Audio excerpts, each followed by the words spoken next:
Hello dear students, class 12th math sample paper के question number 2 के solution में हम पहुंच चुके हैं। अगर इससे प्रीवियस वीडियो आपने अभी तक नहीं देखा, साथ ही साथ आने वाले वीडियोस का सॉल्यूशन देखना चाहते हो तो कंप्लीट प्लेलिस्ट का लिंक मिलेगा आपको डिस्क्रिप्शन में। क्वेश्चन नंबर 2 है, if A is a square matrix. Square matrix का मतलब क्या होता है कि जितना रो है उतना ही कॉलम है ऑफ ऑर्डर 3, यानी कि ए के बारे में आप बोल सकते हो कि ए जो है वो कितना है 3x3 का हमें मैट्रिक्स देखने को मिलेगा। ठीक है, उसके साथ साथ डिटर्मिनेंट ऑफ ट्रांसपोज ऑफ ए हमें दिया हुआ है, दैट इज -3, यानी कि ट्रांसपोज ऑफ ए का डिटर्मिनेंट कितना दिया हुआ है, दैट इज -3। तो इस बेसिस पे हमें निकालना है a इंटू ट्रांसपोज ऑफ ए, इसका डिटर्मिनेंट का वैल्यू कितना होगा, ये हमें सिंपली निकालना है। तो यहां पे आपको दो प्रॉपर्टीज यूज करना है। नंबर 1 प्रॉपर्टीज क्या होता है कि अगर आप डिटर्मिनेंट ऑफ ए निकालते हो, ठीक है, अगर आप डिटर्मिनेंट ऑफ ए निकालते हो तो वो इक्वल होता है डिटर्मिनेंट ऑफ ट्रांसपोज ऑफ ये बहुत बड़ी प्रॉपर्टी है, तब जाकर ये क्वेश्चंस का सॉल्यूशन आप कर पाओगे।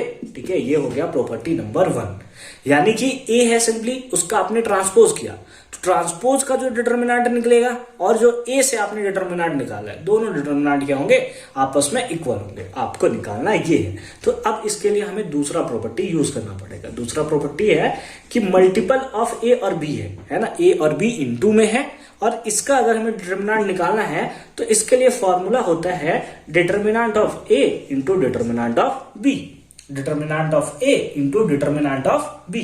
तो यहां से बेसिस पे हम लोग बोल सकते हैं कि ए बी का अगर हमें डिटर्मिनेंट निकालना है तो इसके सेपरेटली भी डिटर्मिनेंट हम लोग निकाल सकते हैं। तो इस बेसिस पे हम लोग क्या बोल सकते हैं कि दैट इज, अगर हमें determinant of A into transpose of A निकालना है तो हम लोग बोल सकते हैं determinant of A into determinant of transpose of A. ये सिंपली हम लोग यूज कर सकते हैं। अब जो हमारे पास डिटर्मिनेंट ऑफ ए कहीं गिवन है क्या, नहीं गिवन है, लेकिन हमें पता है कि ट्रांसपोज ऑफ डिटर्मिनेंट ऑफ ए जो होता है वही डिटर्मिनेंट ऑफ ए भी होता है, यानी कि हमें इसका वैल्यू यहां पे दिया हुआ है -3 है, या यूं बोले तो यहां पे -3 है, तो इसके प्लेस पे तो सिंपली हमने -3 पुट कर लिया, लेकिन ये वैल्यू भी जो है वो डिटर्मिनेंट ऑफ ए के इक्वल है, दैट इज -3 के इक्वल है। और -3 इंटू -3 कितना होता है, सिंपली 9 होता है, यानी कि option number A is the right answer. I hope कि ये कॉन्सेप्ट आपको एकदम प्रॉपर फॉर्म में समझ में आया होगा। मिलते हैं आपसे अगली वीडियो में क्वेश्चन नंबर 3 के सॉल्यूशन के साथ। तब तक के लिए अच्छे से पढ़ाई करते रहिए। All the very best for your upcoming examination.